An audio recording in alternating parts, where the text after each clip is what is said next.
おはようございます。本日15日目、天気は曇りです。昨日の終了地点である手原駅まで移動してきました。大津、京都方面は昼間や午後は雨予報になっています。さて、本日の予定ですが、手原駅からスタートし、草津宿、大津宿を経由し、ついに三条大橋でゴールをする予定です。手原駅から30分ほど歩いてきたところに一里塚があります。目川一里塚跡で日本橋から119里目となります。一里塚から5分程度歩いてきたところに田楽発祥の地となる立場跡茶屋があったそうです。名物の豆腐田楽は固めの豆腐を串に刺して砂糖やみりんなどで練った味噌をつけて焼いたものとのことです。かぶらや大根の葉を細かく刻んで薄い塩味で炊いたご飯に混ぜたなめしとともに目川田楽の名でセット販売されていました。田楽発祥の地から5分ほど歩いてきたところに周辺の案内図があります。ほうかほっこりマップとの案内図です。現在地が記してあります。ここからは14番、15番、そして7番の方へ旧東海道を進んでいきます。先ほどのマップの15のあたりです。東海道新幹線の高架橋近くとなります。空は晴れていますが、周囲には嫌な感じの雲もたくさんあります。気温は低めで少し寒いくらいの気温です。朝方まで雨が降っていたので地面はまだ濡れています。そして今この高架橋を新幹線が通過しています。新幹線の屋根だけが見えます。さて、ここから先に進んでいきたいと思います。国道1号線に近づくと旧東海道はその手前で土手を登るルートに誘導されます。この通りは車やオートバイは通れないので安心して歩くことができます。昔ここには草津川が流れていました。草津川は天井川だったため、国道は草津川の河床の下にトンネルが建設されました。天井川とは川底そのものが周りの土地より高くなった川のことを言います。川に流れる土砂が多い川では堤防を建てると土砂がたまり川底が上昇します。今度は洪水から周囲を守るために堤防を高くします。すると土砂がたまります。堤防を高くします。これを繰り返した結果、川が周囲の地面よりも高い場所を流れるようになってしまいます。2002年に新たに作成された草津川放水路と草津川を付け替え工事が完成し、その後トンネルは撤去され草津宿橋が架けられました。この付け替え工事をするまでは国道および少し西側の東海道本線の上を草津川が流れていたことに驚きです。そしてこの橋を渡った少し先が草津宿の入り口となります。石部宿は京都に近い宿場として旅の終盤を彩る落ち着いた町でした。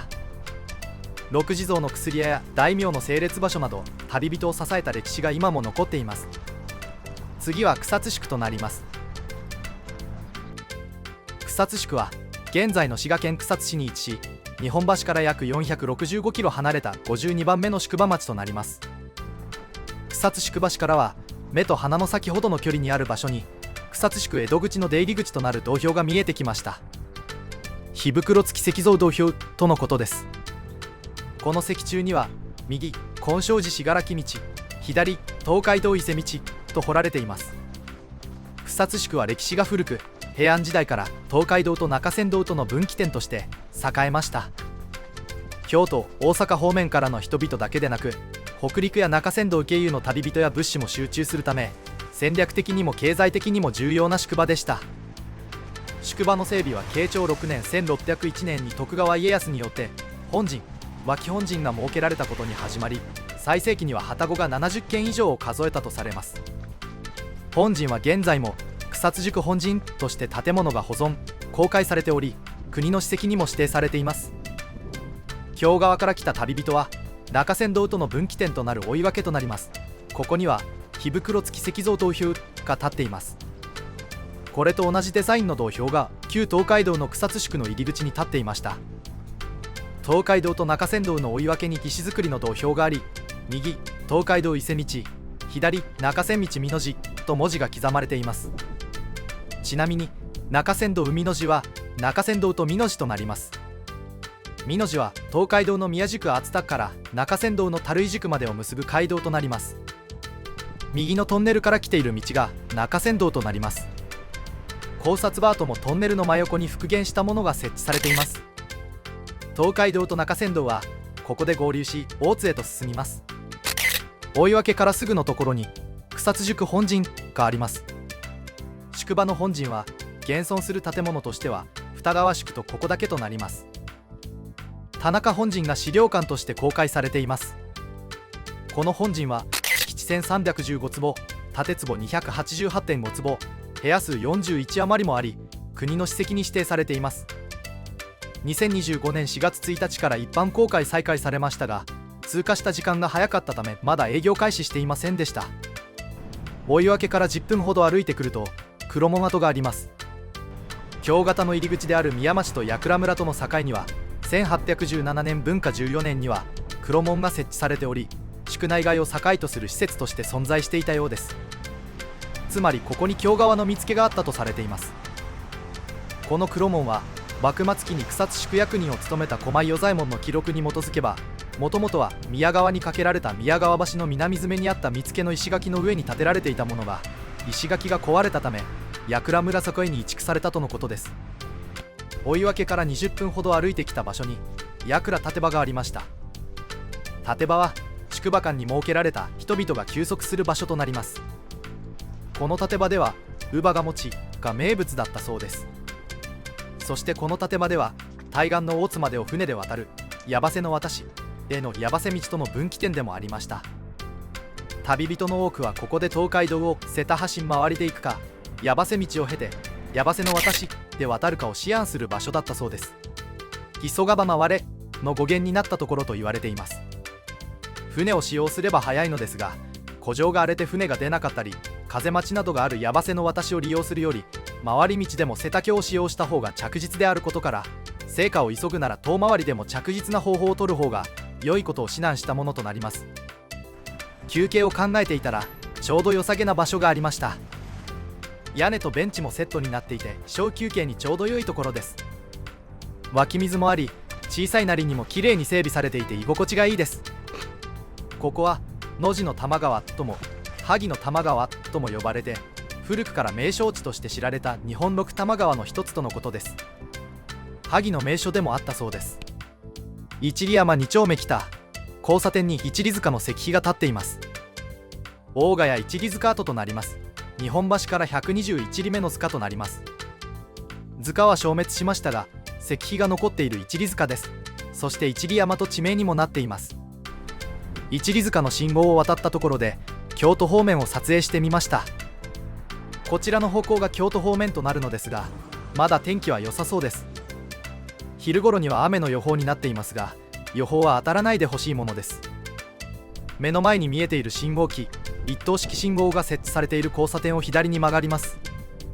草津の追い分けからはほぼ道なりに旧東海道を進んでくることができましたが、ここで90度左折してルートは南下していきます。曲がった先の道には左側にグリーンベルトが設置されています。グリーンベルトは歩道のない狭い道路の路側帯に緑色のカラー舗装を施し、ドライバーに視覚的に注意喚起をするエリアとなります。さて、旧東海道は2車線の道路に合流します。今向かっている次のポイント、瀬田の唐橋は琵琶湖の南端から流れ出る瀬田川に架かる橋となります。瀬田川は宇治川、淀川と名前を変えながら大阪湾へと流れます。前方の左手に道路標識が見えてきました。これを見ると目の前の交差点を右に曲がると大津方面とのことです。進路を右に進みます。右に進んできたところの左上にまた道路標識がありましたが、前方を見てみると橋のようなものも見えてきました。どうやら瀬田の唐橋に着いたようです。瀬田の唐橋は最古の橋、ことわざや伝説、歴史にも深く関わる由緒ある橋です。京都の宇治橋、山崎橋と並び日本三古橋の一つにも数えられています。瀬田の唐橋は1000年以上も前から存在しています。この橋が関わることわざは八倉立場でお話しした急がば回れですね。そしてこの橋にまつわる有名な伝説として平安時代の武士俵の淘汰藤原秀里が登場します。淘汰は琵琶湖に住む龍神からの依頼で三条山に住む巨大なムカデを退治したとされています。見事にムカデを仕留めた功績により淘汰は龍神から米や絹金銀などの財宝を授けられました。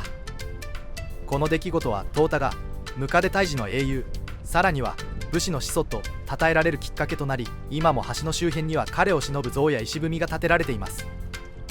また瀬田の唐橋は、唐橋を制する者は天下を制すとまで言われるほど、京都への軍事交通の要所として知られています。実際に壬申の乱671年、宇治川の戦い1184年、承久の乱1221年など数々の戦乱の舞台にもなりました。本能寺の変1582年では、織田信長を倒した明智光秀が安土城へと攻め込ませないためにと、信長の家臣山岡兼高が唐橋を焼き払ったこともあります。その後豊臣秀吉によって橋が再建されています。1924年大正13年に木造だった瀬田の唐橋は鉄筋コンクリート製に架け替えられます。その後交通量の増加と老朽化に伴い、1979年昭和54年に再び架け替えが行われ、現在の姿となっています。この橋は近江八景の一つである瀬田の関所としても知られる滋賀県内有数の観光名所となります。瀬田の唐橋を渡りしばらく北上したところの大津湖岸渚公園で少し休憩です。景色も良くて休憩するにはいい場所です。遠くに見える橋は近江大橋で、その左に見る大きな建物は琵琶湖大津プリンスホテルです。歌川広重の浮世絵近江八景のうち淡津青蘭で描かれた場所の近くとなります。実際の場所は西側に200メートルの旧東海道沿いになります。草津宿は東海道と中山道の分岐点として旅人を導いた交通の要衝でした。乳母ヶ持に立場黒門や矢場瀬の渡しなど多くの選択と出会いが交錯した町でした。大津宿にはゼゼ城瀬田口総門跡の石碑を通過し、天智天皇の頃の創建と伝えられている岩井神社を通過、そしてゼゼ城北総門跡の石碑を通過すると大津宿は目前です。次は大津宿となります。目の前には本陣跡の石碑が立っています。大津宿では本陣が2軒、そして脇本陣は1軒だったようです。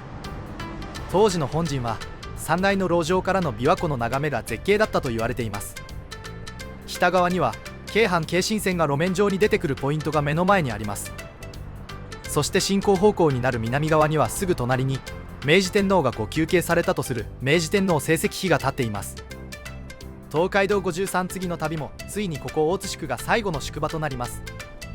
大津宿は現在の滋賀県大津市に位置し、日本橋から約480キロ離れた53番目となる東海道最後の宿場町となります。ここ大津宿は日本海側から京に運ばれる物資が琵琶湖水運を使用して集まったことや、さらに宿場に制定されたことで旅籠や人口の数が東海道最大の宿として発展しました。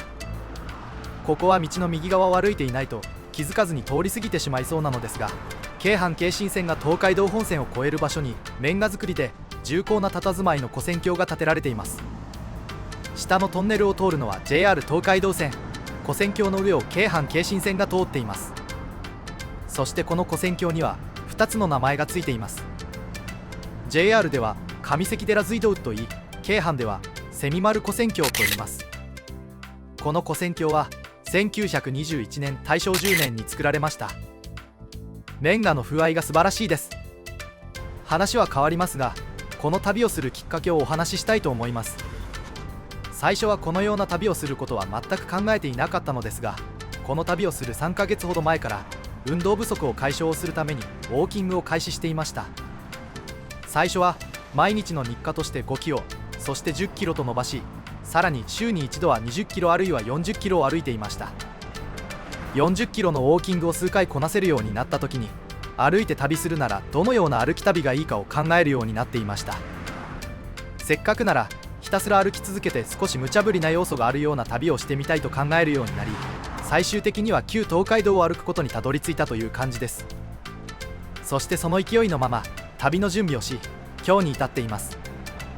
8キロ近いバックパックを背負って長距離を歩くのが正直辛いとこです。雨も強くなってきて、トンネルで雨に濡れずに抜けられるのかと勘違いして向かった場所が旧大阪山隧道東口です。県道から20メートル程度の距離なのですぐの場所です。トンネルは10メートルほど先で塞がれています。この隧道は日本人の技術者技能者が主体となって設計施工を行った我が国初の山岳隧道で、1880年に竣工したトンネルなのだそうです。しかもこのトンネルは掘削に携わったのが生野銀山の鉱夫たちで、なんとノミやツルハシを使った手作業でトンネルを掘り切ったと言われています。東海道線の新ルート開業に伴い1921大正10年にその役目を終えました。さて、気を取り直しながら京神線を左手に国道1号線を進みます。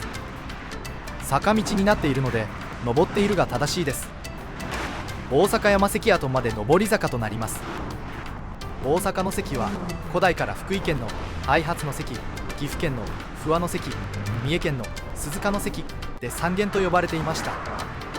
都を守るために特に重視された関の総称となります。その後福井県の愛発の関から滋賀県の大阪の関に変わりました。実際に関のあった場所は少し江戸川に戻った長安寺の近くであったとされています。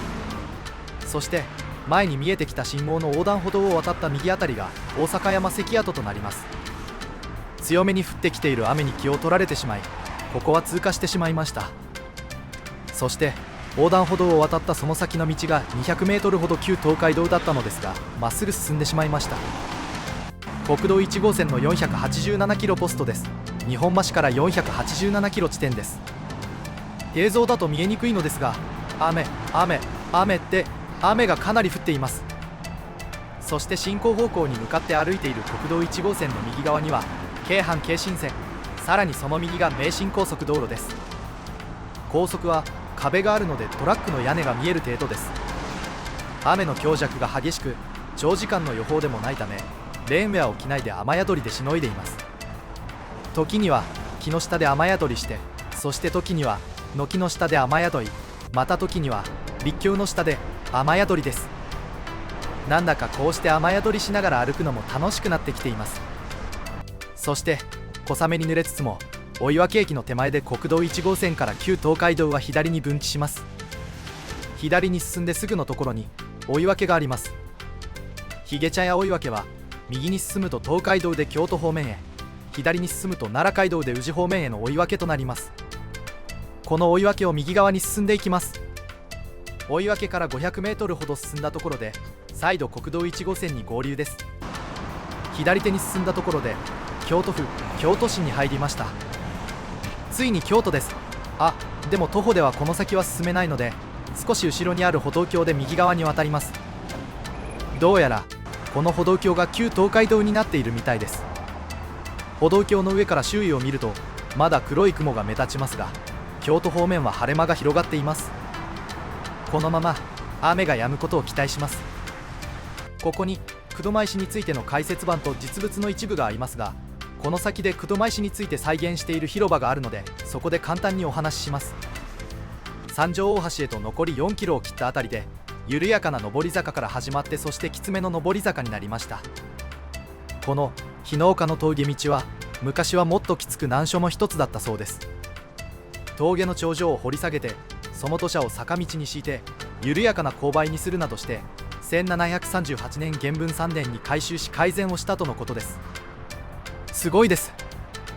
旧東海道が国道1号線に合流したところに車石が再現されている広場があります。江戸時代大津港に荷揚げされた物資を京都まで牛車で運ぶ際、ぬかるんだ土塔で車輪が埋まるのを防ぐため、文化2年1805年に大津から京都三条までの約 12km にわたり車石と呼ばれる花崗岩の石が2列に敷かれました。石には車輪用の溝が掘られ、牛車の通行を円滑にし、通行の安全のために歩道と車道も分けられていました。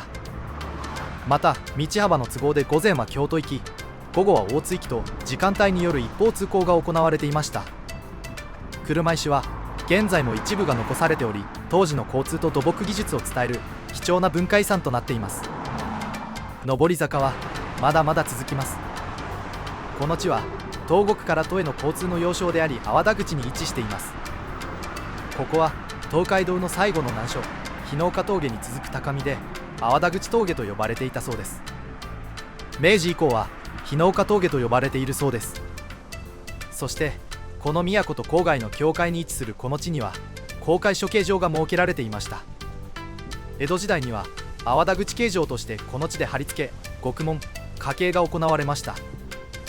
この処刑場は江戸時代前から機能していたとも言われ、江戸後期の廃止されるまでに約1万5000人が処刑されたと伝えられています。三条大橋まで目と鼻の先まで来ているのですが、少し寄り道をします。欅駅から南禅寺へ向かう際に便利な歩行者専用のトンネルがあります。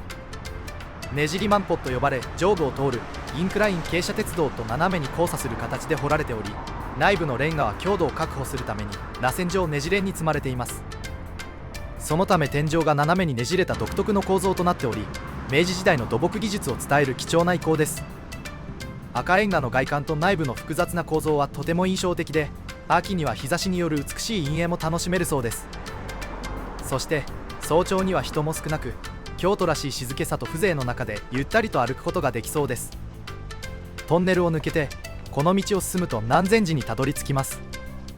目の前にはレンガの構造物が視界に入ってきます。南禅寺の境内にある水路閣は1888年明治21年に建設された琵琶湖疎水の水路橋で、レンガと花崗岩で作られたアーチ型の美しい建造物です。南禅寺の厳かな景観に溶け込むよう配慮されたデザインで、全長約 93.2 メートル、高さ約9メートルと堂々たる姿を誇ります。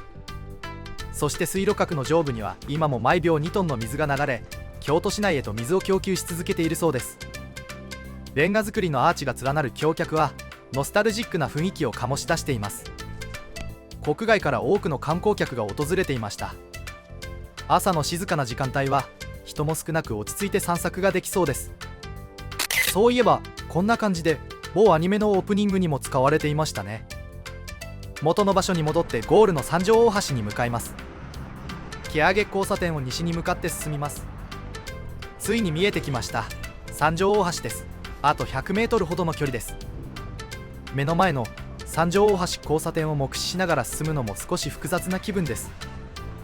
実際に目の前にゴールが見えると嬉しい気持ちは当然なのですが、まだゴールしたくない気持ちも生まれてしまいます。そしてついに三条大橋に到着いたしました。横断歩道を渡り三条大橋です。自分の足で京都まで歩いてきました。実際に徒歩で日本橋から京都まで歩いてこれるものなのだと満足な気持ちでいっぱいになります。そしてこれが鴨川ですね。そしてこの三条大橋で目視で確認したいものがあります。新選組の池田屋事件の乱闘の際についたとされている刀傷が橋の擬宝珠についているらしいのです。確かに傷跡らしきものがついていますね。見ることができて満足です。さて日本橋から始まりました旧東海道の旅もついに終点三条大橋に到着いたしました。歩いてきた約 500km の道のりは歴史と文化、そして風景の宝庫でした。この旅を通じて江戸時代の旅人たちの足跡をたどり、同じ道を歩くことで感じたものがたくさんありました。そしてこの動画をご視聴いただき本当にありがとうございました。また次の旅でお会いしましょう。